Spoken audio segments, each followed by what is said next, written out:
April 19, 1993.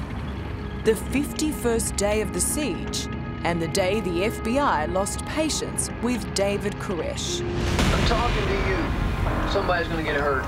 At 6 a.m, war is declared on the Branch Davidians at Waco. This is not an assault. Do not fire your weapons. If you fire, fire will be returned. The armoured vehicles started coming through some of the midsections of the building and the hallway that I was in. Australian Graham Craddock had made his choice to stay at Waco and to die with Koresh. For the first time in history, the US government sent in tanks against its own citizens, smashing into the compound's buildings, pumping tear gas inside. This gas will temporarily render the building uninhabitable. One of the vehicles come in and sprayed a thick cloud of gas, and I felt this burning sensation on my lungs. I saw people standing around David Koresh. He was lying on the floor. I looked down, he had a box of grenades at his feet.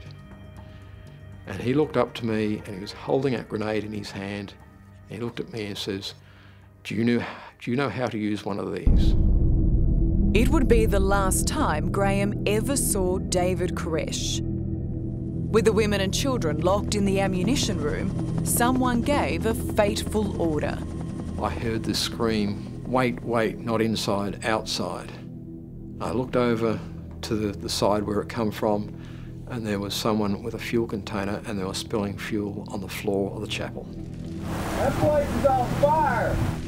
David Koresh's apocalypse struck. Maybe they set it on fire themselves. From the inside. The lookout tower is engulfed in flames. I then hear someone call out from upstairs again. He says, light the fire. Was that a male or a female voice? It was a male voice. David Koresh's voice? I'm not certain whose voice it was. Flames, as you can see, just pouring out. And I think those of us who have watched this certainly did not expect this. In the howling Texas wind, Waco was consumed. Investigators would later find many died by gunshot wounds, some self-inflicted, others not. Hearing the sounds of guns being discharged, there was a thought on my mind that people could be using guns on themselves. I heard someone scream. It was a male voice, but it was high-pitched, like fire had gotten to them. I had a pistol, and I had the grenade. Did you think about using either of them? The handgun I kept with me for the specific purposes if I got trapped. And in a situation where I was going to be killed, I was going to use that gun on myself.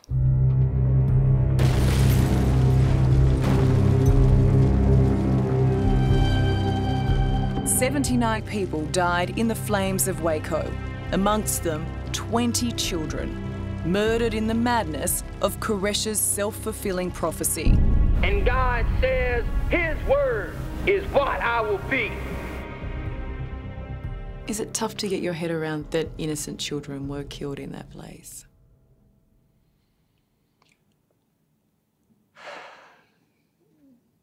Many respects, yes, it is hard to get around.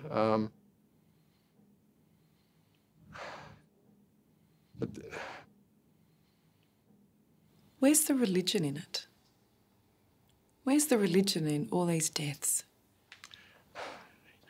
I think if you look at the Bible itself, I mean, Abraham took his own son up to be sacrificed.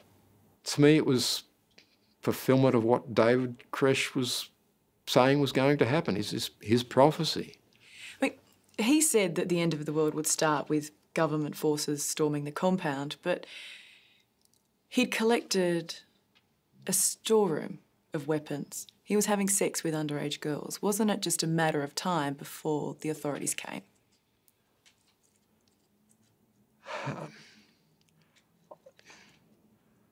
Perhaps, yes, it was probably just a matter of times before they came, but they could have handled it a lot differently. Graham survived the inferno by sheltering in a water tower. He was one of only 9 to come out of Waco alive. For his role in the siege, he served 13 years in a Texas prison before being deported to Australia. You were not willing to follow David Koresh to the point of death? No, I wasn't. I'm still here. Does it make you smart or weak? It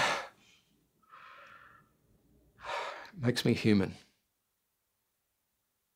Do you ever wish you never met David Koresh?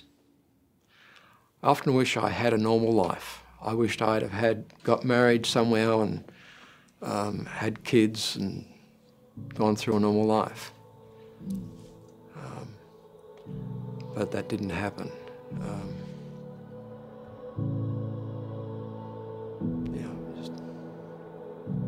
I'm waking up to ash and dust. I wipe my brow and I swear. These days, Graham lives a lonely, ordinary life.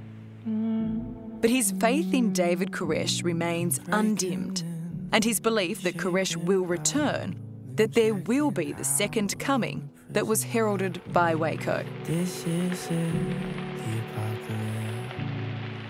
You're going to see whether you believe this message. I'm ready to be delivered.